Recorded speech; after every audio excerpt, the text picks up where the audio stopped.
Good evening, Brian. It's Monday. Sorry about that. So I tried to record this vlog in the car on the way to work this morning as I was leaving, like I do sometimes when I'm running late with a vlog, and it was kind of a disaster because the phone would not sit in the mount that I tried to put it on, and it fell and flopped everywhere. So I meant to get this posted earlier this morning, but unfortunately you're gonna get it now. Sorry. So, I hope you're feeling better from last week. I know you mentioned that you were feeling kind of gross after working out in the heat Thursday and Friday, and hopefully you were able to rest this weekend and take it easy and are feeling back to normal and better, and hopefully you guys don't have too much outside stuff this week, or at least if you do, hopefully it's when it's a little bit cooler out, so fingers crossed for that. So as you know, Brian, I signed up for a race Friday night and Saturday morning, and it didn't go so well. There's a couple of reasons for that. I guess first, I'm going to talk a little bit about how disorganized the race as an event was. It was the kind of thing where it seemed as if the organizers had not organized a race before, despite the fact that this was at least the third year that this specific race has happened, let alone the fact that the place that the race was at has dozens of other races during the year. So you would think that they would be more experienced in organizing things and have a better handle on the logistics. However, they did not. So, from the beginning, it seemed a little bit disorganized. They emailed the week of saying that they had way more registrations than they expected, and so they were going to bump the packet pickup time a little bit earlier to give everyone a chance to stop at the registration table and get all their stuff taken care of, which in and of itself is not a bad thing. You definitely want to see events have success and have more people than they anticipate, but it's sort of a bit of foreshadowing, because you don't want to accept too many people to the point where you can't actually handle things. I'm going to move my phone because it's sliding. But yeah, you don't want to overextend yourselves and have an event that runs over capacity. So while accepting more people than you initially expected is not inherently a bad thing, it's definitely a bad thing if you can't handle it. Then they emailed later in the week saying that the finisher medals were going to be there late. They were stuck at customs and would not be there by Friday. They sent this email out Friday morning. I'm pretty sure they knew they weren't going to get there by Friday, earlier than Friday morning, but oh well. I had emailed a couple times asking about food options for the thing and didn't get a response until Friday afternoon, so that was frustrating. On the way down, I left with plenty of time to get there, and somehow I was still only had enough time to get ready before the race started. I left work at like 3:15, had to stop at the gas station to get some supplies, and ended up leaving Greensboro about 3:45. GPS said it would take 2 hours to get there, and I got there like 3 hours and 15 minutes later. There was some traffic or construction on the highway, and so I guess GPS rerouted me off the highway onto a back road, but it ended up just being a disaster, and without exaggeration, I spent like 55 minutes driving 7 miles on a back road. So I was super stressed and frazzled when I got there, and then I didn't know where I was supposed to go. The place I was going to is a pretty big outdoor park, so there's a lot of different places you can go. It's not very clear. There were no signs posted. There was no instructions in the emails, nothing. I got there with about an hour and 20 minutes, and I had to find registration, check in, get my stuff from my car, go to the campsite, set up the campsite, pitch the tent, everything, change out of my work clothes into running clothes, and then get up to the start line in time to hopefully have a glass of water and, just get ready and jazzed up for this. So I got there, I was already stressed and just, high blood pressure, stressed out, anxious from being late because of all the traffic, and then I got there and I didn't know where to go. I finally found where I was supposed to go. The people at the registration table really didn't seem to know what they were doing. They didn't tell me what wave I was supposed to join for the run. I didn't know that we were supposed to get waves until the wave started and Paige had a wave and I didn't. They didn't give Paige's husband a bracelet for the camp. They didn't put mine on and cut it, so I had to put the bracelet on myself, and it's a little snappy kind, and I had like 8 inches dangling off the side. They didn't tell us where to go for our campsites. The campsite ended up being like half a mile away from the parking lot was, so I had to carry all of the heavy gear half a mile from the campsite, or from the car to the campsite to get it set up. Pitched the tent frantically once we finally found where we were supposed to go. This whole time I had to pee because I had spent more time in the car than I thought, but I didn't have time to stop at the bathroom once I got there because I was like, oh, the race is starting soon, I have to get ready. And so frantically pitched in the tent, climbed into the tent, tried to change. I was soaked with sweat because it was so hot and I'd been stressed out, and so I was trying to peel wet clothes off while I'm laying down because I'm in the tent and get my running clothes on.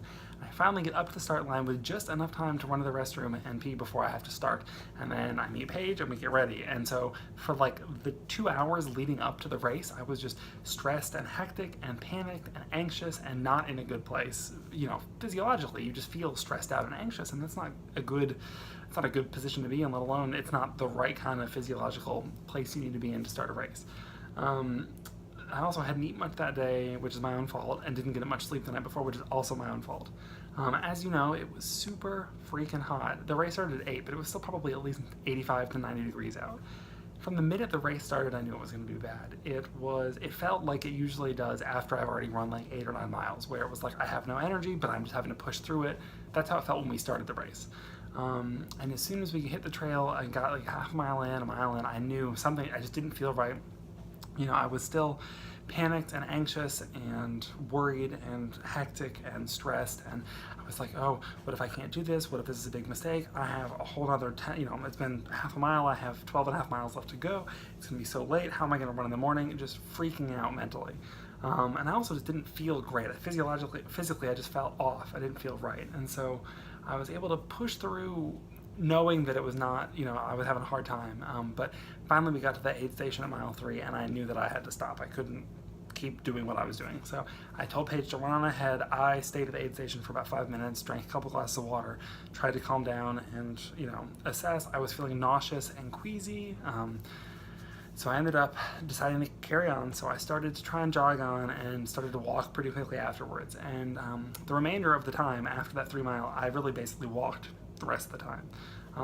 I felt nauseous the whole time, walking or running. I would try to run sometimes, and it could run for about a minute, and then I'd have to stop because it felt like I was going to throw up.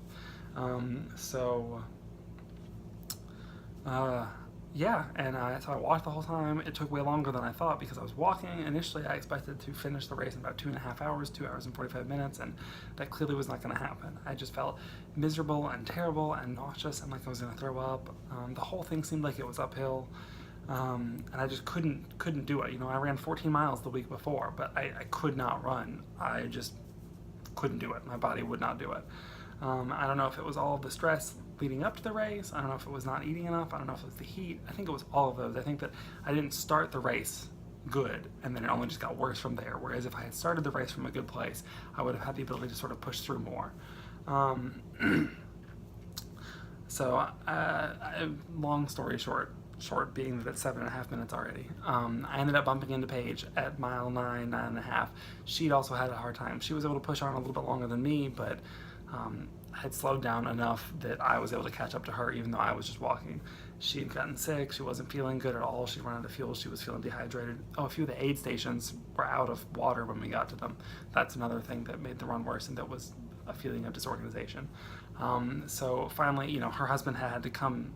He was there, but not doing the half marathon, but he's a trained EMT, and when she was texting him saying that she wasn't feeling good, he went and found her and brought her some fuel and stuff, and she'd be able to walk a little bit and have to stop, and so the three of us were stumbling on. We made another about a half mile and then saw that there was a access road for the park that led down a hill and up a hill and then over to the parking lot where everything was, or we could keep on the trail and finish the race. And it was like 11:40 at this point, and she was exhausted and had gotten sick and was dehydrated, and I was nauseous and exhausted and dehydrated, and we just decided to stop. So we actually didn't finish the race, and that's the first time that either of us has ever not finished a race, but it was just a disaster. And we didn't end up doing the 4 mile in the morning. We stayed in our tents that night and then packed up in the morning and left. And it's hard. I mean, I've never, like I said, I've never had to quit a race like that before. It was definitely, physically it obviously was really a hard time, but it was also just hard to sort of come to terms with that during the race and realize, like, I'm not going to be able to finish this. I'm not going to be able to do it.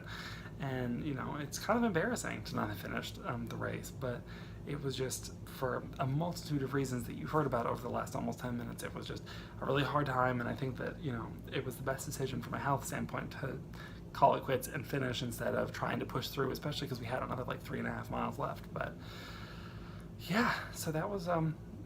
That was a rough weekend. But I'm okay now. I'm still a little sore, but obviously I'm fine.